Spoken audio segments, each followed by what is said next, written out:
നീ പറഞ്ഞാൽ പാപം മാറും, നീ പറഞ്ഞാൽ ശാപം മാറും. നീ പറഞ്ഞാൽ പാപം മാറും, നീ പറഞ്ഞാൽ ശാപം മാറും. യേശുവേ നീ പറഞ്ഞാൽ മാറാത്തതെന്തുള്ളൂ, യേശുവേ നീ പറഞ്ഞാൽ മാറാത്തതെന്തുള്ളൂ.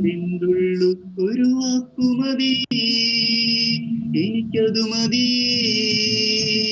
ഒരു വാക്കുമതി എനിക്കതു മതി, ഒരു വാക്കുമതി എനിക്കതു മതി, ഒരു വാക്കുമതി എനിക്കതു മതി. എന്റെ പുരയ്ക്കകത്തു വരാൻ ഞാൻ പോരാത്തവനാണേ, എന്റെ കൂടൊന്നിരിപ്പാനും ഞാൻ പോരാത്തവനാണേ.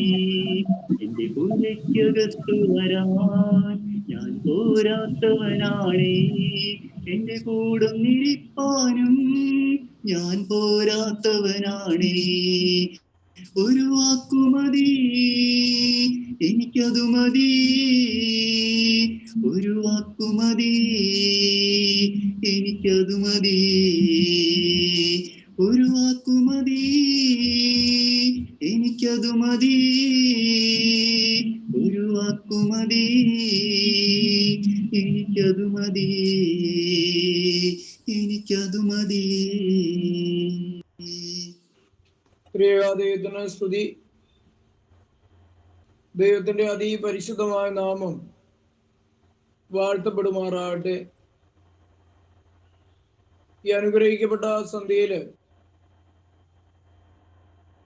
നമുക്ക് ഈ സിയോൺ പ്രയർ ഫെലോഷിപ്പിന്റെ എക്യുമെനിക്കൽ പ്രയർ ഫെലോഷിപ്പിന്റെ കൂട്ടായ്മയിലേക്ക് കടന്നു വരുവാൻ സ്വർഗത്തിലെ ദൈവം ഒരവസരം കൂടി നമ്മുടെ മുന്നിൽ തന്നതിനെ ഓർത്ത് ദൈവത്തെ നന്ദിയോടെ സ്തുതിക്കാം, നന്ദിയോടെ സ്തോത്രം ചെയ്യാം. കഴിഞ്ഞ വെള്ളിയാഴ്ച നമുക്ക് ഇങ്ങനെ ഒരു കൂടിവരവ് സാധിച്ചില്ല. എന്നാൽ അതിൻ്റെ തലേ വെള്ളിയാഴ്ച നമ്മൾ കൂടിവരുവാനും കർത്താവിൻ്റെ മാറ്റമില്ലാത്ത വചനം നമുക്ക് കേൾക്കുവാനും ഇടയായിത്തീർന്നു. എന്നാൽ നമുക്കറിയാം, അതിൻ്റെ ഇടയിൽ നമ്മുടെ കേരളത്തിൻ്റെ ഏറ്റവും ഒരു ജില്ലയായ വയനാടിൻ്റെ പ്രദേശത്ത് നടന്ന ഭീകരമായ അവസ്ഥകളെയൊക്കെ നാം ആ ഒരു സാഹചര്യങ്ങളിൽ കൂടെയൊക്കെ നാം കടന്നു പോവുകയായിരുന്നു. ഒരു രാത്രി കിടന്നുറങ്ങിയ ജനം അവർ രാവിലെ പ്രതീക്ഷയോടെ അനേക കാഴ്ചപ്പാടുകളൂടെ നമ്മെ പോലെയൊക്കെ തന്നെ അവരും കിടന്നുറങ്ങിയതാണ്. എന്നാൽ നമുക്കറിയാം അവിടെ ജീവിതത്തിലേക്ക് എന്ത് സംഭവിച്ചു എന്നുള്ളത് നമുക്ക് എല്ലാവർക്കും അറിയാം. എല്ലാം നഷ്ടപ്പെട്ട ഒരു വലിയ സമൂഹം. ഭാര്യ നഷ്ടപ്പെട്ടവരുണ്ട്, മാതാപിതാക്കൾ നഷ്ടപ്പെട്ടവരുണ്ട്, മക്കളെ നഷ്ടപ്പെട്ടവരുണ്ട്. ആ നിലയിൽ എല്ലാവരും ഞങ്ങളുടെ പ്രിയപ്പെട്ടവരൊക്കെയും നഷ്ടപ്പെട്ടു പോയ അനേക ജീവിതങ്ങൾ.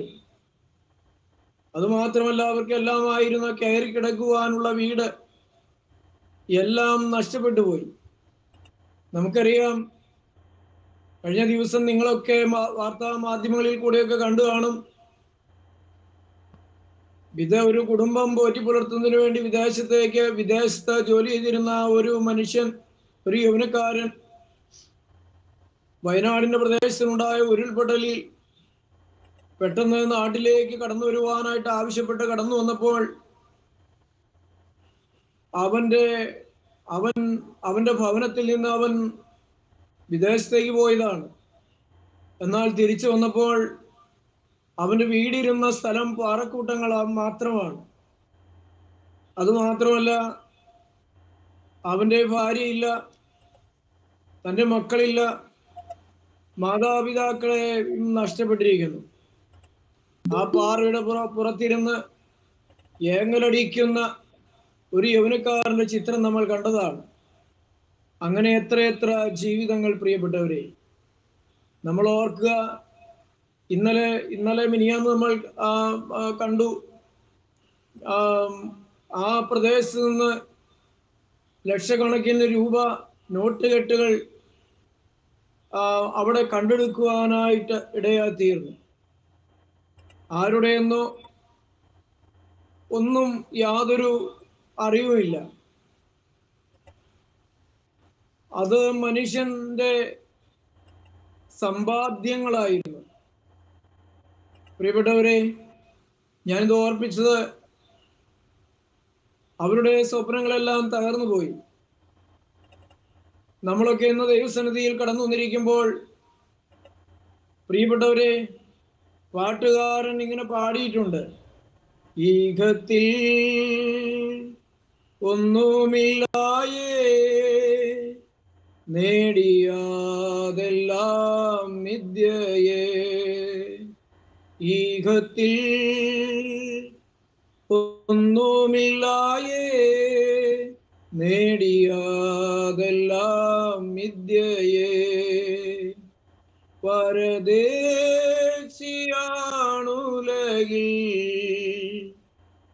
ഇവിടെന്നും അന്യയല്ലോ, പരദേശിയാണുലകിൽ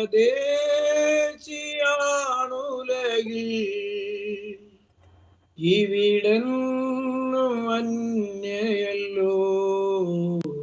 പ്രിയപ്പെട്ടവരെ, ഈ ലോകത്തിൽ നമുക്ക് സ്വന്തം എന്ന് പറയുവാനായിട്ട് ഒന്നുമില്ല. ഈ ലോകത്ത് നാം നേടിയതെല്ലാം മിഥ്യയാണ്. എന്നാൽ ലോകവും അതിന്റെ മോഹവും ഒഴിഞ്ഞു പോകും. പുല്ലുണങ്ങുന്നു, പൂ വാടിപ്പോകുന്നു. ദൈവത്തിന്റെ വചനമോ എന്നും എന്നേക്കും നിലനിൽക്കുന്നു. അതുകൊണ്ട് ഈ ലോകത്തിലോ, ഈ ലോകത്തിന്റെ സമ്പാദ്യങ്ങളിലോ, ഈ ലോകത്തിലുള്ള യാതൊന്നിലുമാകരുത് നമ്മുടെ ആശ്രയം. ഇന്ന് രാത്രിയിൽ നമുക്ക് ഇത്രയും ആയുസ്സും ആരോഗ്യവും തന്ന് ഒരു വെള്ളിയാഴ്ച കൂടി അവന്റെ തൃപ്പാദത്തിൽ ഇരുന്ന് ജീവനുള്ള ദൈവത്തിന്റെ വചനം പാടുവാനും പ്രാർത്ഥിപ്പാനും ദൈവം നമുക്ക് അവസരം തന്നു. പ്രിയപ്പെട്ട എബി പാട്ടുപാടിയപ്പോൾ ഞാനോ വാസ്തവത്തിൽ വളരെയധികം സന്തോഷത്തോടെയാണ് ഇരുന്നത്.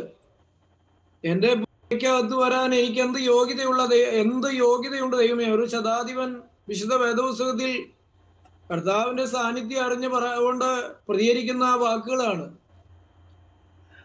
തന്റെ പുറയ്ക്കകത്ത് വരാൻ ഒരു യോഗ്യതയില്ല എന്ന് കർത്താവിനോട് താൻ സംസാരിക്കുന്ന രംഗമാണ് കർത്താവിന്റെ വിലയേറിയ ദാസനിൽ കൂടെ ഇന്നത് പാട്ടിന്റെ രൂപത്തിൽ കേൾക്കുവാനായിട്ട് സാധിച്ചത്.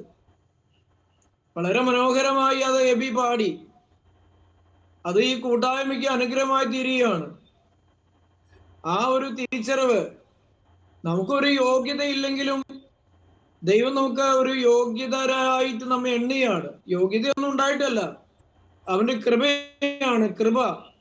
ഇന്ന് നാം നിൽക്കുന്നതും ഇരിക്കുന്നതും കിടക്കുന്നതും എഴുന്നേൽക്കുന്നതും എല്ലാം അവന്റെ കൃപ. ഈ ലോകത്തിൽ ദൈവം തരാത്തതായിട്ട് നമുക്കൊന്നുമില്ല, ഉണ്ടാകരുത് പ്രിയപ്പെട്ടവരെ. ദൈവം തരാത്ത ഒന്നും നമ്മുടെ ജീവിതത്തിൽ ഉണ്ടാകരുത്. ദൈവം തന്നത് മാത്രമേ ഉള്ളൂ. തിരിച്ചു ചോദിക്കുമ്പോൾ കൊടുക്കേണ്ടതായിട്ടും വരും. ആകയാൽ ഇന്ന് രാത്രി ദൈവം നമുക്ക് ദാനമായി തന്നു. ദൈവത്തെ നമുക്ക് നന്ദിയോടെ സ്തുതിക്കാം. ഭാര്യയെ തന്നു, മക്കളെ തന്നു, ഭവനം തന്നു, ജോലി തന്നു, ആരോഗ്യം തന്നു, സമ്പത്ത് തന്നു. ദൈവം നമുക്ക് നല്ല സാഹചര്യങ്ങൾ തന്നു, എല്ലാം തന്നു. ഇതൊന്നും നമ്മുടെ യോഗ്യത കൊണ്ടൊന്നുമല്ല. ഞാൻ ഓർമ്മിക്കട്ടെ, ഈ വയനാടിന്റെ പ്രദേശത്ത് അല്ലെങ്കിൽ ലോകത്ത് ആപത്തിലും അനർത്ഥങ്ങളിലൊക്കെ പെട്ട് കടന്നു പോകുന്നവർ നമ്മളെക്കാൾ മോശക്കാരായിരുന്നുകൊണ്ടല്ല. അവരൊക്കെ നമ്മേക്കാൾ ഒരുപാട് നല്ലവരായിട്ടാണ്. എന്നാൽ ദൈവം നമുക്ക് ആയുസ്സിൽ ചില ദിവസങ്ങൾ നീട്ടി തന്നിരിക്കുകയാണ്. എപ്പോഴാണെന്ന് അറിയില്ല. ഇന്ന് രാത്രി വരെ ദൈവം നമുക്ക് ഈ സമയം വരെ അവസരം തന്നു. രാത്രിയിൽ ദൈവം നമുക്ക് തന്ന അവസരത്തെ ഓർത്ത് ദൈവത്തെ നന്ദിയോടെ സ്തുതിക്കാം, സ്തോത്രം ചെയ്യാം.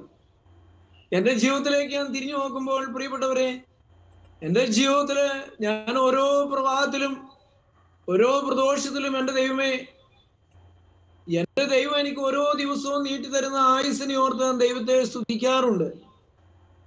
കാരണം എൻ്റെ ഈ ലോക ജീവിതത്തിൽ അനേക പ്രയാസങ്ങളിൽ കൂടെയും പ്രതിസന്ധികളിൽ കൂടെയും രോഗത്തിൽ കൂടെയും അനേകം ഞെരുക്കങ്ങളിൽ കൂടിയൊക്കെ കടന്നുപോയ ഒരു മനുഷ്യനാണ്. ഈ ലോകത്തിന്റെ മെഡിക്കൽ സയൻസ് പോലും പരാജയപ്പെട്ടു പോയ സാഹചര്യങ്ങളിൽ, ആശ അറ്റുപോയ നിരാശ വന്നു പോലും ആയിരിക്കുന്ന സാഹചര്യങ്ങളില് ദൈവം എന്നെ ഇന്ന് രാത്രി വരെ പിടിച്ചു നിർത്തിയതിനെ ഓർത്ത് ഞാൻ ദൈവത്തെ സ്തുതിക്കുകയാണ്. പ്രിയപ്പെട്ടവരെ, വീണ്ടും ദൈവത്തെ നമുക്ക് നന്ദിയോടെ സ്തുതിക്കാം. ദൈവമേ, നീ എനിക്ക് ആയുസ് തന്നതിന്, നീ എനിക്ക് ആരോഗ്യം തന്നതിന് ദൈവത്തിന് സ്തോത്രം. ഞാൻ ഇന്നലെ ഞായറാഴ്ച ഒരു കൂട്ടായ്മയിൽ സംസാരിച്ചപ്പോൾ അവിടെ ധാരാളം കുഞ്ഞുങ്ങളും മുതിർന്നവരും യൗവനക്കാരൊക്കെ ഉണ്ട്. ഞാൻ മാതാപിതാക്കളും ഉണ്ട്.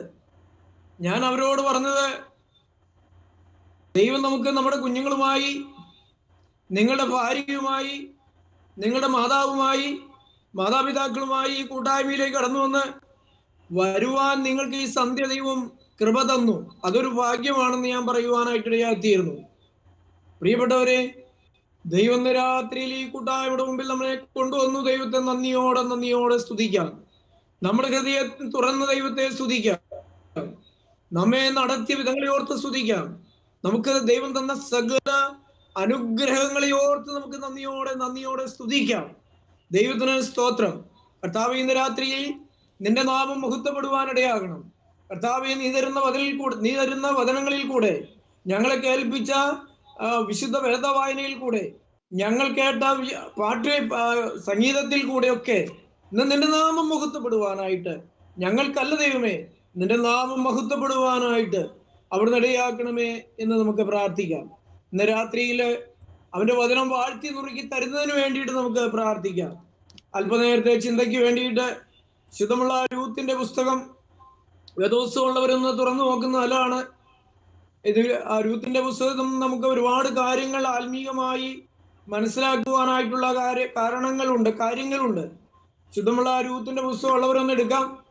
രൂത്തിന്റെ പുസ്തകം 1-ാം അധ്യായം അതിൻ്റെ 16 മുതലുള്ള ചില വാക്യങ്ങൾ നമുക്കൊന്ന് വായിക്കാം.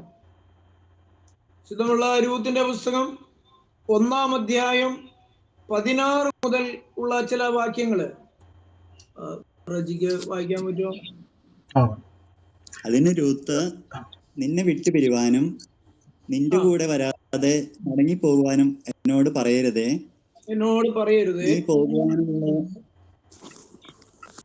നീ പോകുന്നിടത്ത് ഞാനും പോരും.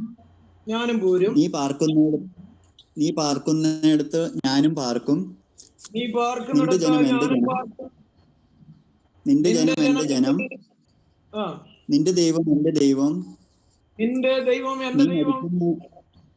നീ മരിക്കുന്നിടത്ത് ഞാനും മരിച്ച് അടക്കപ്പെടും.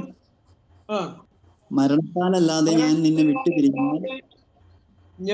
വിട്ടുപിരിഞ്ഞാൽ യഹോവ തക്കവണ്ണവും അധികവും എന്നോട് ചെയ്യുമാറാകട്ടെ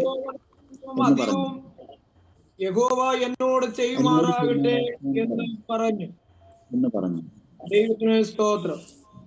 തന്നോടുകൂടെ പോരുവാൻ അവൾ ഉറച്ചിരിക്കുന്നു എന്ന് കണ്ടപ്പോൾ അവളോട് സംസാരിക്കുന്നത് മതിയായി. അങ്ങനെ അവർ രണ്ടുപേരും ബേത്ലഹേം വരെ നടന്നു. ദൈവത്തിന് സ്തോത്രം. പ്രിയപ്പെട്ടവരെ, രൂത്തിന്റെ പുസ്തകം പഴയ നിയമത്തിലെ 8-ാമത്തെ പുസ്തകമാണ്. ദൈവത്തിന് സ്തോത്രം. രൂത്തിന്റെ പുസ്തകത്തിൽ ഒരു ചില കഥാപാത്രങ്ങൾ നമുക്ക് അവിടെ കാണുവാനായിട്ട് സാധിക്കും. അവിടെ ഒരു നവോമിയെ നമുക്ക് കാണുവാൻ സാധിക്കുന്നുണ്ട്. നവോമിയുടെ ഭർത്താവിനെ എലിമലേക്കിനെ നമുക്ക് കാണാൻ സാധിക്കുന്നുണ്ട്. നവോമിയുടെ മക്കളെ മകളോൻ, കില്യോൻ രണ്ടുപേരെ നമുക്ക് കാണുവാനായിട്ട് സാധിക്കുന്നുണ്ട്. അവർ ബേത്ലഹേമിൽ നിന്ന് ക്ഷാമം വന്നപ്പോൾ അവർ മോവാബി ദേശത്തേക്ക് കുടിയേറി പാർത്തു. മോവാബി ദേശത്ത് എന്നിട്ട് അവരുടെ മക്കൾ രണ്ടുപേരും മോവാബി സ്ത്രീകളെ ഭാര്യമാരായിട്ടെടുത്തു. മോവാബി സ്ത്രീകളുടെ പേര് ഒരാൾക്ക് ഓർപ്പ എന്നും ഒരാൾക്ക് രൂത്ത് എന്നുമായിരുന്നു പേര്. ദൈവത്തിന് സ്തോത്രം. പ്രിയപ്പെട്ടവരെ, ഞാൻ ഓർപ്പിച്ചു, പിന്നീട് നമുക്കവിടെ കാണുവാനായിട്ട് സാധിക്കുന്ന ഒരു പ്രധാന കഥാപാത്രം ഒരു ബോബസാണ്. ബോബസ് ഒരു വീണ്ടെടുപ്പുകാരനായിട്ടാണ് ദൈവത്തിന്റെ പരിശുദ്ധാത്മാവ് രൂത്തിന്റെ പുസ്തകത്തിൽ കൂടെ നമ്മെ പഠിപ്പിക്കുന്നതും നമുക്ക് പ്രബോധനം തരുന്നതും. നമുക്കറിയാം, പഴയ പുസ്തകം മുതൽ ഉൽപ്പത്തി പുസ്തകം മുതൽ ശുദ്ധമുള്ള മലാഖി പ്രവചനം വരെ ക്രിസ്തുവിങ്കലേക്ക് വിരൽ ചൂണ്ടുന്ന പുസ്തകങ്ങളാണ് പഴയ നിയമം എല്ലാം. വിശുദ്ധ വേദപുസ്തകം പഠിച്ചിട്ടുള്ളവർക്കെല്ലാം അറിയാം, ഉൽപ്പത്തി പുസ്തകത്തിൽ ഒരു സ്ത്രീയുടെ സന്തതിയെ കുറിച്ച് പറയുകയാണ്. അങ്ങനെ ഓരോ പുസ്തകങ്ങളിലും ക്രിസ്തുവിന്റെ നിഴൽ വളരെ വ്യക്തമായിട്ട് നമുക്ക് കാണുവാനായിട്ട് സാധിക്കുന്നു. ഈ പഴയ നിയമത്തിലെ 8-ാമത്തെ പുസ്തകത്തിൽ ഒരു വീണ്ടെടുപ്പുകാരനായ ബോബസിനെ കുറിച്ച് ദൈവത്തിന്റെ വചനം രേഖപ്പെടുത്തിയാണ്, ദൈവത്തിന്റെ പരിശുദ്ധാത്മാവ് രേഖപ്പെടുത്തിയാണ്. ദൈവത്തിന് നന്ദിയോടെ സ്തോത്രം. പ്രിയപ്പെട്ടവരെ, പഴയ നിയമത്തിലെ മലാഖി പ്രവാചകന്റെ പുസ്തകം, എനിക്ക് തോന്നുന്നു ഞാൻ ഏതോ ഒരു ദിവസം നമ്മുടെ കൂട്ടായ്മയിൽ അതിനെ കുറിച്ച് അരമണിക്കൂർ സംസാരിച്ചു എന്ന് എനിക്ക് തോന്നുന്നു. അതോ വേറെ ഏതൊരു കൂട്ടായ്മയിലാണെന്ന് ഞാൻ ശരിക്കും ഓർക്കുന്നില്ല. മലാഖി പ്രവാചകന്റെ പുസ്തകം, അതിന്റെ പ്രധാനമായ ചിന്ത എന്ന് പറയുന്നത് മത്തായി സുവിശേഷത്തിൽ ജാതനാകുന്ന ക്രിസ്തുവിനെ ചൂണ്ടലാണ്. മലാഖി പ്രവചനം ഇതാ അവൻ വരുന്നു എന്നാണ് പറയുന്നത്. ആരാണ്? കർത്താവായ യേശു ക്രിസ്തു. ഏകദേശം മലാഖി പ്രവചനത്തിന് ശേഷം 400 വർഷക്കാലത്തോളം ഒരു നിശബ്ദ കാലഘട്ടമുണ്ട്. എന്നാൽ മലാഖി പ്രവാചകനിൽ കൂടെ ദൈവത്തിന്റെ പരിശുദ്ധാത്മാവ് വന്ന് ഇടപെട്ടത് ശുദ്ധമുള്ള മത്തായി സുവിശേഷങ്ങളിൽ കൂടെ വെളിപ്പെടുവാനായിരിക്കുന്ന കർത്താവായ യേശു ക്രിസ്തു ഇതാ അവൻ വരുന്നു എന്നുള്ളതാണ്. ഇന്ന് നമ്മൾ അല്പനേരം സമയത്തിന്റെ പരിധിയിൽ നിന്ന് ചിന്തിപ്പാനായിട്ട് ആഗ്രഹിക്കുന്ന ശുദ്ധമുള്ള രൂത്തിന്റെ പുസ്തകത്തിൽ നിന്ന് ഇവിടെ പറയുന്ന ഒരു വീണ്ടെടുപ്പുകാരനാണ്, ഒരു ബോബസ്, ഒരു വീണ്ടെടുപ്പുകാരന്റെ വയൽ, ഒരു രൂത്ത്, ഒരു നവോമി. അവരുടെ ജീവിതത്തെ മുന്നോട്ടുള്ള യാത്രയിൽ പുതിയ നിയമസഭയ്ക്ക് ദൈവത്തിന്റെ പരിശുദ്ധാത്മാവ് വളരെ വ്യക്തമായി പഠിപ്പിക്കുന്ന കുറെ കാര്യങ്ങളുണ്ട്. ദൈവത്തിന് സ്തോത്രം. ഞാൻ ചില 10-25 മിനിറ്റ് പറഞ്ഞാൽ അതിൽ നിന്ന് ചുരുക്കമായ ചില ചിന്തകൾ മാത്രം തരുവാനായിട്ടാണ് ഞാൻ ഇന്ന് രാത്രി ആഗ്രഹിക്കുന്നത്. ദൈവത്തിന് സ്തോത്രം. പ്രിയപ്പെട്ടവരെ, ഈ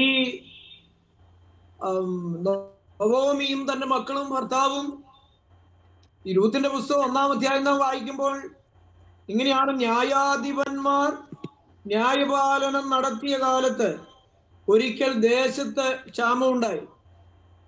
ഈ പുസ്തകം എഴുതുന്നത് വേദപുസ്തക പണ്ഡിതന്മാരൊക്കെ അഭിപ്രായപ്പെടുന്നത് ന്യായാധിപന്മാരുടെ കാലത്ത് ഏകദേശം BC 1000 ബന്ധത്തിലാണ്. അത് അവർ മനസ്സിലാക്കിയത് ഇവിടെ ന്യായാധിപന്മാരുടെ കാലം എന്ന് പറഞ്ഞിട്ടുള്ളത് കൊണ്ടാണ്. ന്യായാധിപന്മാരുടെ കാലം വേദപുസ്തക പണ്ഡിതന്മാരൊക്കെ അത് കണക്കുകൂട്ടുമ്പോൾ ഏകദേശം BC 1000 കാലഘട്ടമാണ്. ആ നിലയിൽ ഈ പുസ്തകം എഴുതുന്നത് BC 1000 കാലഘട്ടത്തിലാണ്. ദൈവത്തിന്റെ സ്തോത്രം.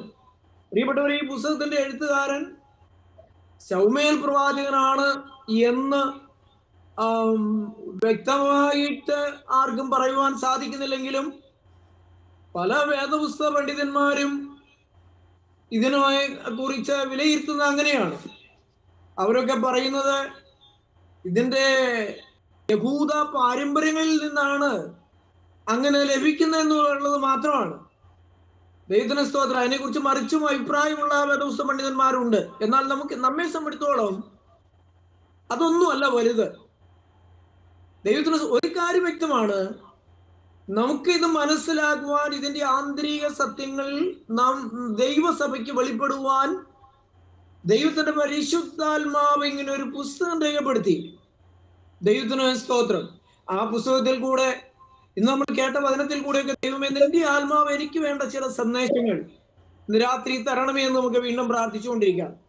വളരെ ക്ഷാമം ഉണ്ടായി, ബേത്ലഹേമിൽ വലിയ ക്ഷാമം ഉണ്ടായി. ഈ സമയത്ത് ചെയ്ത എന്താന്ന് വെച്ചാൽ, എലീമലേക്ക് തന്റെ ഭാര്യയെ നമോമിയെയും മക്കളെയൊക്കെ കൂട്ടിക്കൊണ്ട് അവർ മോവാബ് ദേശത്ത് ചെല്ലുകയാണ്. മോവാബ് ദേശത്ത് എന്ന് അവർ പാർത്തു. അവർ കുറെ നാൾ അവിടെ പാർത്തു. വളരെ ക്ഷാമമായിരുന്നു യഹൂദയിലെ ബേത്ലഹേമിൽ എന്നാണ് അവിടെ പറയുന്നത്. ഈ മക്കളെയും ഭാര്യയെയും കൂട്ടി എലിമലേക്ക് പോയി. അവിടെ ചെന്നിട്ട് അവരുടെ മക്കൾക്ക് അവിടെ നിന്നാണ് ഭാര്യമാരെ എടുക്കുന്നത്. 2 മോവാബ് സ്ത്രീകള്, അവര് ഒന്ന് ഓർപ്പ എന്നും ഒരാൾക്ക് രൂത്ത് എന്നും പേര്.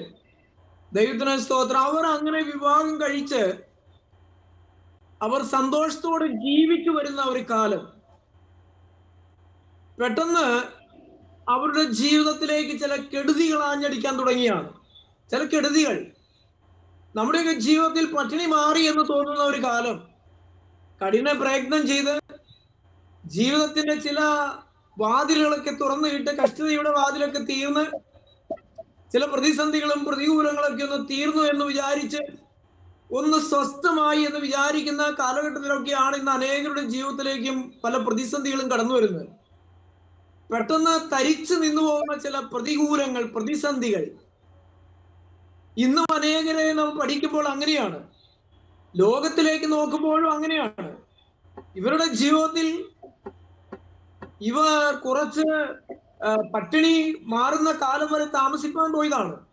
പക്ഷെ പട്ടിണിയേക്കാൾ വലിയ ദുരന്തങ്ങളാണ് അവരുടെ ജീവിതത്തിൽ വരുന്നത്. എന്ന് പറഞ്ഞാൽ നവോമിയുടെ ഭർത്താവായ എലിമലേക്ക് അവർ അധികം വൈകാതെ അദ്ദേഹം ഈ ലോകത്തോട് യാത്ര പറഞ്ഞു. അതുമാത്രമല്ല, പിന്നീട് അധികം വൈകുന്നതിന് മുന്നമേ നവോമിയുടെ 2 പുത്രന്മാരും ഈ ലോകത്തോട് യാത്ര പറഞ്ഞു. നിങ്ങൾ ഓർക്കണേ, പോയപ്പോൾ പട്ടിണി എന്ന ഒരു കാര്യം മാത്രമേ ഉണ്ടായിരുന്നുള്ളൂ. എന്നാൽ അവർ മോവാബ് ദേശത്ത് എന്നിട്ട് അവിടെ അതിനേക്കാൾ വലിയ ഒരു യാഥാർത്ഥ്യങ്ങളെ അവർ അനുഭവിക്കേണ്ടതായിട്ട് വരികയാണ്. ദൈവത്തിന് സ്തോത്രം. ഇന്ന് ഒന്നിനു പുറകെ ഒന്നായി അവരെ അനേക അകൃത്യങ്ങൾ പിന്തുടരുകയാണ്. കണ്ണുനീരിന്റെ അനുഭവത്തിൽ അവർ ജീവിക്കുകയാണ്. ദൈവത്തിന് നന്ദിയോടെ സ്തോത്രം. പ്രിയപ്പെട്ടവരെ, അങ്ങനെയുള്ള സാഹചര്യത്തില് വീണ്ടും ബേത്ലഹേമിൽ പട്ടിണിയൊക്കെ മാറിയെന്ന് അവർ കേട്ടു. ദൈവത്തിന് സ്തോത്രം. അപ്പോൾ നവോമി ഒരു തീരുമാനം എടുക്കുകയാണ്. ഞാനിവിടെ അപ്പത്തിന്റെ ദേശം വിട്ട്, അല്ലെങ്കിൽ ബേത്ലഹേമിൽ കഷ്ടത വന്നപ്പോൾ ഞാനിതാ അക്കരെ ദേശം കണ്ട്, അക്കരെ പച്ചപ്പ് കണ്ട് ഞാൻ യാത്രയായി. എന്നാൽ ഒരിക്കലും എനിക്കത് സംതൃപ്തി തന്നില്ല. എന്നെ അത് കൂടുതൽ യാതനകളിലേക്കും കണ്ണുനീരിന്റെ അനുഭവത്തിലേക്കും നടത്തി. ഇതാ ഞാൻ വീണ്ടും മടങ്ങിപ്പോവുകയാണ്. ഞാൻ വീണ്ടും ബേത്ലഹേമിലേക്ക്, ഞങ്ങളുടെ പിതാക്കന്മാരുടെ ദേശത്തേക്ക് മടങ്ങിപ്പോരുകയാണ്. ഞാൻ എൻ്റെ സ്വന്തം ദേശത്തേക്ക് മടങ്ങിപ്പോവുകയാണ്. അങ്ങനെ നവോമി ഒരു തീരുമാനം എടുത്തു. ഈ സമയത്ത് തന്റെ 2 മരുമക്കളെയും വിളിച്ച് മരുമക്കളോട് തന്റെ തീരുമാനം അറിയിക്കുന്ന ചിത്രമാണ് ഇവിടെ നമുക്ക് കാണുവാനായിട്ട് സാധിക്കുന്നത്. 2 പേരെയും വിളിച്ച് നവോമി പറഞ്ഞു, മക്കളെ, നിങ്ങൾക്കറിയാം എൻ്റെ അനുഭവം. എൻ്റെ ഭർത്താവ് മരിച്ചു, എൻ്റെ മക്കളും മരിച്ചു. ഞാൻ ഇവിടെ നിന്ന് എൻ്റെ ദേശത്തേക്ക് പോവുകയാണ്. നിങ്ങൾക്ക് ഇനിയും കാലങ്ങളുണ്ട്. നിങ്ങൾക്ക് നല്ല ഭർത്താക്കന്മാരെ കിട്ടും. നിങ്ങൾക്ക് നല്ല ദേവന്മാരിലേക്ക് നിങ്ങൾക്ക് മടങ്ങിപ്പോകാം. നിങ്ങളുടെ പഴയ ദേവന്മാരിലേക്ക് നിങ്ങൾക്ക് മടങ്ങിപ്പോകാം. അതുകൊണ്ട് ഞാൻ മടങ്ങിപ്പോകുന്നു. നിങ്ങൾ തിരിച്ചു പോയിക്കൊള്ളുക. ദൈവത്തിന് നന്ദിയോടെ സ്തോത്രം. പ്രിയപ്പെട്ടവരെ, അതിൽ ഒരാള് ആദ്യം 2 പേരും അതിനെ എതിർത്തു. ഞങ്ങൾ അമ്മയുടെ കൂടെ പോരും എന്ന് പറഞ്ഞു. വീണ്ടും നവോമി അവരെ നിർബന്ധിച്ചപ്പോൾ ഓർപ്പ അവളുടെ പഴയ ദേവന്മാരിലേക്കും അവൾ തിരിച്ചുപോയി. അവരുടെ പിതൃദേശത്തേക്കും അവരുടെ പ്രിയപ്പെട്ടവരുടെ അടുക്കിലേക്കും അവളുടെ ദേവന്മാരിലേക്കും അവൾ മടങ്ങിപ്പോയി. എന്നാൽ പ്രിയപ്പെട്ടവരെ, രൂത്ത് ഒരു തീരുമാനമെടുത്തു. രണ്ടുപേരും ആദ്യം തീരുമാനം രണ്ടുപേരോടും സംസാരിച്ചാണ്. എന്നാൽ രൂത്ത് ഒരു തീരുമാനമെടുക്കുകയാണ്. രൂത്ത് എടുത്ത തീരുമാനമാണ് നമ്മൾ 1:16 മുതൽ വായിച്ചു കേട്ട വിശുദ്ധ വേദഭാഗം. പ്രിയപ്പെട്ടവരെ, എന്താണ് പറഞ്ഞത്? രൂത്ത് 1:16 നമ്മൾ വായിച്ചു കേട്ടത് അത് ഇപ്രകാരമാണ്. അതിനെ രൂത്ത് പറഞ്ഞത്, നിന്നെ വിട്ട് തിരിവാനും നിന്നോടുകൂടെ വരാതെ മടങ്ങിപ്പോകുവാനും എന്നോട് പറയരുതേ. പ്രിയപ്പെട്ടവരെ, എന്നിട്ട് പറയുകയാണ്, നീ പോകുന്നിടത്തേക്ക് ഞാനും പോരും, നീ പാർക്കുന്നിടത്തേക്ക് ഞാനും പാർക്കും, നിന്റെ ജനം എന്റെ ജനം, നിന്റെ ദൈവം എന്റെ ദൈവവും, നീ മരിക്കുന്നിടത്ത് ഞാനും മരിച്ചടയ്ക്കപ്പെടും, മരണത്താൽ അല്ലാതെ ഞാൻ നിന്നെ വിട്ടുപിരിഞ്ഞാൽ യഹോവയ്ക്ക് തക്കവണ്ണവും അധികവും എന്നോട് ചെയ്യുമാറാകട്ടെ എന്ന് പറഞ്ഞു. ദൈവത്തിന് സ്തോത്രം. രൂത്തിന്റെ ഒരാൾ വിട്ടുപോയി, പഴയ ദേവന്മാരിലേക്ക് പോയി. ഒരാൾ ഇതാ വീണ്ടും നവോമി തന്റെ അമ്മായിയമ്മയുടെ ദൈവം, ആ ദൈവത്തിൽ വിശ്വസിക്കുകയാണ്. തന്റെ അമ്മായിയമ്മയിൽ വിശ്വസിക്കുകയാണ്. അവൾ പറയാണ്, എന്നോട് തിരിച്ച് മോവാബ് ദേവന്മാരിലേക്ക് മടങ്ങിപ്പോകുവാൻ നീ പറയരുത്. എന്റെ പിതൃദേശത്തേക്ക് പോകാൻ, എന്റെ പ്രിയപ്പെട്ടവരോട് അടുക്കിലേക്ക് മടങ്ങിപ്പോകുവാൻ നീ പറയരുത്. ഞാനൊരു തീരുമാനമെടുത്തിട്ടുണ്ട്. എനിക്ക് വ്യക്തമായി ഒരു തീരുമാനമുണ്ട്. ഞാൻ കുറച്ചു കാലം നിങ്ങളോടുകൂടെ ജീവിപ്പാൻ എനിക്കൊരു ഭാഗ്യം ലഭിച്ചു. ഞാൻ ഇത്രയും നാളും എന്റെ ഭർത്താവിന്റെ അമ്മയോടും അപ്പനോടും കൂടെ ജീവിച്ചു. അതിൽ നിന്ന് എനിക്ക് മനസ്സിലായ ഒരു സത്യമുണ്ട്. ആ സത്യം അതൊരു ആഴമേറിയ സത്യമായിരുന്നു. ആ സത്യമാണ് അവൾ ഏറ്റുപറയുന്നത്. അതൊരു സാക്ഷ്യമാണ്. അത് ജീവിതത്തിന്റെ ഒരു ഭാഗമാണ്. പ്രിയപ്പെട്ടവരെ, അവളുടെ ആ പാർത്തത് മോവാബിലാണെങ്കിലും അവൾ പാർത്തത്, പ്രിയപ്പെട്ടവരെ, അവൾ ജീവിക്കുന്ന ദൈവത്തിന്റെ സാക്ഷിയായ ഒരു കുടുംബത്തോടൊപ്പമാണ്. ദൈവത്തിന് നന്ദിയോടെ സ്തോത്രം. അവരുടെ ജീവിതം അവർ ദൈവത്തെ ആരാധിക്കുന്ന കുടുംബമായിരുന്നു. അവർ കഷ്ടത വന്നപ്പോൾ, പട്ടിണി വന്നപ്പോൾ മോവാബിലേക്ക് പോയി എന്നുള്ളത് ശരിയാണ്. എന്നാൽ അവർ പോയ സ്ഥലത്തും അവരുടെ ദൈവത്തെ വിട്ട് അവർ മാറിയില്ല. അവരുടെ പ്രാർത്ഥന, അവരുടെ ആരാധന ഈ മോവാബിയ സ്ത്രീയായ രൂത്തിനെ ആകർഷിച്ചു. പ്രിയപ്പെട്ടവരെ, എന്നാൽ ഇതാ ഓർപ്പ ചെയ്ത് അവളെയും ആകർഷിച്ചിട്ടുണ്ട് എന്നുള്ള സത്യമാണ്. പക്ഷെ അവളുടെ ഭാവി ഓർത്ത് മടങ്ങിപ്പോയി. തുടർന്ന് വരുന്ന കഷ്ടങ്ങളെ കുറിച്ച് ഓർത്തപ്പോൾ, ഭർത്താവില്ലാത്ത ജീവിതത്തെ കുറിച്ച് ഓർത്തപ്പോൾ വീണ്ടും പഴയതിലേക്ക് അവൾ മടങ്ങിപ്പോവുകയാണ്. നമ്മളൊക്കെ ഇന്ന് അങ്ങനെയാണ്. ജീവിതത്തിലെ പ്രതിസന്ധികളെ നേരിൽ കാണുമ്പോൾ ഇന്ന് അനേകരും വിശ്വാസം വിട്ട് പ്രിയപ്പെട്ട പിന്മാറ്റത്തിലേക്ക് പോവുകയാണ്. അനേകരും മടങ്ങിപ്പോവുകയാണ്. സത്യദൈവത്തിൽ നിന്ന് വിട്ട് മാറിയാണ്. പ്രിയപ്പെട്ടവരെ, ഇതാ രൂത്ത് പറയാണ്, ഇതാ നീ എന്നോട് തിരിച്ചു പോകാൻ പറയരുത്. പ്രിയപ്പെട്ടവരെ, ഇതാണ് ജീവിക്കുന്ന ദൈവത്തോട് ചേർന്ന ഒരു കൂട്ടായ്മയോടും ഒരു കുടുംബ ജീവിതത്തോടും ചേർന്ന് നിന്നിട്ട് ഇതാ ദേവന്മാരിലേക്കുള്ള സത്യദൈവമാകുന്ന യഹോവയാം ദൈവത്തെ വിട്ട് ഒരു മടങ്ങിപ്പോക്ക്. പ്രിയപ്പെട്ടവരെ, ഈ ദൈവകൃപ അനുഭവിച്ചവർക്ക്, ഈ ദൈവികമായ സത്യം മനസ്സിലാക്കിയവർക്ക്, അവന്റെ ആരാധനയുടെ മഹത്വം മനസ്സിലാക്കിയവർക്ക് അത് സാധിക്കുകയില്ല എന്ന് ഈ ഭാഗം നമ്മെ വ്യക്തമായി പഠിപ്പിക്കുകയാണ്. പ്രിയപ്പെട്ടവരെ, ദൈവത്തിന് നന്ദിയോടെ സ്തോത്രം. നമുക്കറിയാം, ക്രൂശിലെ രണ്ട് കള്ളന്മാരും വചനം കേട്ടു. കർത്താവിന്റെ വചനം കേട്ടവരാണ്. രണ്ടുപേരും കർത്താവിനെ ദൂഷിച്ചവരാണ്. എന്നാൽ ഒരുത്തൻ കർത്താവിന്റെ വചനത്തിന് ചെവി കൊടുത്തു. അവൻ കൂടുതൽ മനസ്സ് വെച്ചു. അവൻ അതിനെ കുറിച്ച് ചിന്തിച്ചു. അവൻ പാപങ്ങളെ ഏറ്റുപറഞ്ഞു. ഒരാൾ മടങ്ങി വന്നു. പ്രിയപ്പെട്ടവരെ, ഒരാൾ തേച്ച് കടന്നുപോയി. ഞാൻ പറയട്ടെ, ദൈവത്തിന്റെ വചനം അത് നശിച്ചു പോകുന്നവർക്ക് മോശത്വമാണ്. രക്ഷിക്കപ്പെടുന്ന നമുക്കത് ദൈവശക്തിയാണെന്ന് ദൈവത്തിന്റെ വചനം വളരെ വ്യക്തമായി രേഖപ്പെടുത്തിയിരിക്കുകയാണ്. പ്രിയപ്പെട്ടവരെ, നമ്മുടെ കുടുംബ ജീവിതത്തില്, നിന്റെ ഭർത്താവിനോടുള്ള ജീവിതത്തില്, നിന്റെ അമ്മായിയമ്മയോടുള്ള ജീവിതത്തില്, പ്രിയപ്പെട്ടവരെ, ഒരു ജീവിക്കുന്ന ഒരു ദൈവത്തെ നിന്റെ കുടുംബ ജീവിതം കൊണ്ട് നിന്ന് സാധിച്ചുവെങ്കിൽ പ്രിയപ്പെട്ടവരെ, അത് ഭാഗ്യമാണ്. കൊരിന്ത്യലേഖനത്തിൽ ഇങ്ങനെ പറയുന്നുണ്ട്, ഭർത്താവ് ഭാര്യ മുഖാന്തരം വിശുദ്ധീകരിക്കപ്പെടണം, ഭാര്യ ഭർത്താവ് മുഖാന്തരം വിശുദ്ധീകരിക്കപ്പെടണമെന്ന്. പ്രിയപ്പെട്ടവരെ, ഞാൻ ഓർക്കട്ടെ, ഇതാ ആബിമലേക്കും ഇതാ നവോമിയുടെയും അത് അവരുടെ മക്കളുടെയും ജീവിതത്തിൽ കൂടെ കടന്നുപോയ രണ്ട് സ്ത്രീകളിൽ ഒരാളായ രൂത്തിന് അവരുടെ ജീവിതം കണ്ട്, അവരുടെ കുടുംബ ജീവിതം കണ്ട് ഏക സത്യമായ യഹോവയാം ദൈവം, ആ ദൈവം സത്യദൈവമാണെന്ന് വ്യക്തമായിട്ട് ഏറ്റു പറയുവാനുള്ള ഒരു സാഹചര്യം ഉണ്ടായി. പ്രിയപ്പെട്ടവരെ, നമ്മുടെയും ജീവിതത്തിൽ വ്യക്തമായ ഒരു സാക്ഷ്യം പ്രാപിപ്പാൻ നമുക്ക് സാധിച്ചിട്ടുണ്ടോ എന്ന് ശാന്തമായി നമ്മൾ ചിന്തിച്ചു നോക്കണം. ഞാൻ പറയട്ടെ, ദൈവത്തിന് നമ്മെ കുറിച്ചുള്ള ഒരു പദ്ധതിയുണ്ട്. നമുക്കറിയാം, ശുദ്ധമുള്ള യോനായുടെ പുസ്തകം നാം പഠിക്കുമ്പോൾ യോനായുടെ പുസ്തകത്തില് യോന കപ്പലിൽ ഇതാ വേറെ കപ്പലിൽ ചെന്ന് കയറി തർസീസിലേക്ക് പോകാൻ യോന പോയത്, പ്രിയപ്പെട്ട നിലവിലേക്ക് പോകാൻ പറഞ്ഞ യോന പോയത് തർസീസിലേക്കാണ്. പക്ഷെ ദൈവത്തിന് അവിടെയും പദ്ധതി ഉണ്ടായിരുന്നു. നമുക്ക് കാണാം, ആ കപ്പലിൽ ഉണ്ടായിരുന്ന ജനം നോഹയുടെ ദൈവത്തെ വിളിച്ച് അപേക്ഷിക്കുവാൻ നോഹയുടെ ജീവിതം, നോഹയുടെ യാത്ര മുഖാന്തരമാക്കി ദൈവം അവിടെയും പ്രവർത്തിക്കുന്ന ആ ഒരു ദൈവത്തെ നമുക്ക് കാണുവാനായിട്ട് സാധിക്കുന്നു.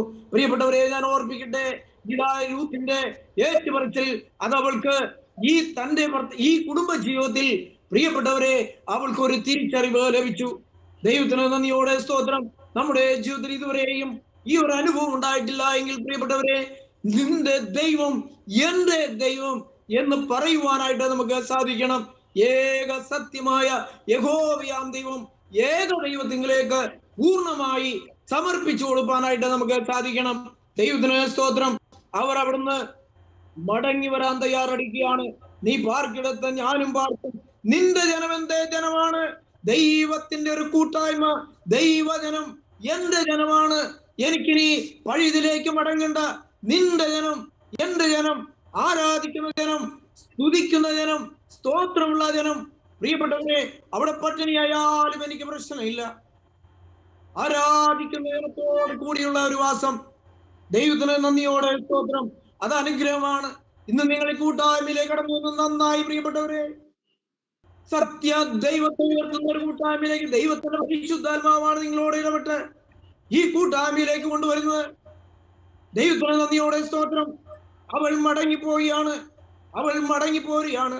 2-ാം അധ്യായത്തിലേക്ക് കടന്നു വരുമ്പോൾ നമ്മൾ കാണുകയാണ്, ഈ സ്ത്രീ ഇതാ ബേത്ലഹേമിലെത്തി. ബേത്ലഹേം ഇളകി മറഞ്ഞു എന്നാണ് നമ്മൾ വായിക്കുന്നത്. അത്ഭുതപ്പെട്ടു പോവുകയാണ്. ഒരു മോവാബ് സ്ത്രീയെ കൊണ്ട് ഇതാ അവൾ പോവുകയാണ്, അവൾ മടങ്ങി വന്നിരിക്കുകയാണ്. ഇതാ പ്രിയപ്പെട്ടവരെ, ഈ സ്ത്രീ അഭിസംബോധന ചെയ്യുകയാണ്. അവളെ നവോമി അതിന് മറുപടി പറയുന്നത്, ഞാൻ നിറഞ്ഞവളായി പോയി, എന്നാൽ ഒന്നുമില്ലാത്തവളായി ഇവിടുന്ന് പോയി വരുന്നു. അത് മാത്രമല്ല, എന്റെ പേര് ഇനി നവോമി എന്നല്ല, മാറ എന്ന് വിളിക്കും. ഞാൻ കയ്പാണെന്ന് പറഞ്ഞു. ദൈവത്തിന് സ്തോത്രം. അവളുടെ ജീവിതം അവളെ ഏറ്റു പറയുകയാണ്. ഞാൻ ഇവിടെ നിന്ന് പലതും പ്രതീക്ഷിച്ചു പോയതാണ്, ഇതാ നിറഞ്ഞവളായി ഞാൻ പോയതാണ്, എന്നാൽ ഞാൻ ഇതാ മടങ്ങി വരുന്നത്, ഞാൻ മടങ്ങി വരുന്നത് ഒന്നുമില്ലാത്തവളെ പോലെയാണ്. പ്രിയപ്പെട്ടവരെ, നമ്മുടെ ജീവിതത്തില് പാപം ചെയ്തു പോയി എന്ന് ഒരേറ്റു പറയുവാൻ നമുക്ക് ദൈവം അവസരം തരുമ്പോൾ, നമ്മുടെ ജീവിതത്തിൽ വന്ന കുറവുകളെ, കുറ്റങ്ങളെ ദൈവസന്നിധിയിൽ ഏറ്റുപറയുവാൻ ദൈവം നമ്മുടെ മുന്നിൽ വാതിലുകളെ തുറന്നു പറയുമ്പോൾ അത് ഏറ്റുപറയുവാനായിട്ട് സാധിക്കണം. നവോമിയോടുകൂടെ രൂത്തും ഈ മടങ്ങി വന്നു ബേത്ലഹേമിൽ. ദൈവത്തിന് സ്തോത്രം. പ്രിയപ്പെട്ടവരെ, 2-ാം അധ്യായത്തിൽ നമുക്ക് കാണുവാനായിട്ട് സാധിക്കും, ഒരു ബോബസിനെ നമുക്ക് അവിടെ കാണുവാനായിട്ട് സാധിക്കും. ആ ബോബസിന് ഒരു വീണ്ടെടുപ്പുകാരൻ എന്നാണ് പറയുന്നത്. ഒരു വീണ്ടെടുപ്പുകാരൻ. ദൈവത്തിന് നന്ദിയോടെ സ്തോത്രം. വിശദീകരിപ്പാൻ നേരമില്ലല്ലോ പ്രിയപ്പെട്ടവരെ. ദൈവത്തിന് നന്ദിയോടെ സ്തോത്രം. ആ 2-ാം അധ്യായത്തിന്റെ 1-ാം വാക്യം എങ്ങനെയാണ്? നവോമിക്ക് തന്റെ ഭർത്താവായ എലിമലേക്കിന്റെ കുടുംബത്തിൽ മഹാധനവാനായ ഒരു ചാർച്ചക്കാരുണ്ടായിരുന്നു. അവന് ബോബസ് എന്ന പേരായിരുന്നു. ദൈവത്തിന് നന്ദിയോടെ സ്തോത്രം. രൂത്തും ഇതാ പ്രിയപ്പെട്ടവരെ, നവോമിയും ഇതാ ബേത്ലഹേമിലെത്തി. അവിടെ ഒരു ചാർച്ചക്കാരൻ ഉണ്ടായിരുന്നു. അവന്റെ പേര് ബോബസ് എന്നായിരുന്നു. ദൈവത്തിന് നന്ദിയോടെ സ്തോത്രം.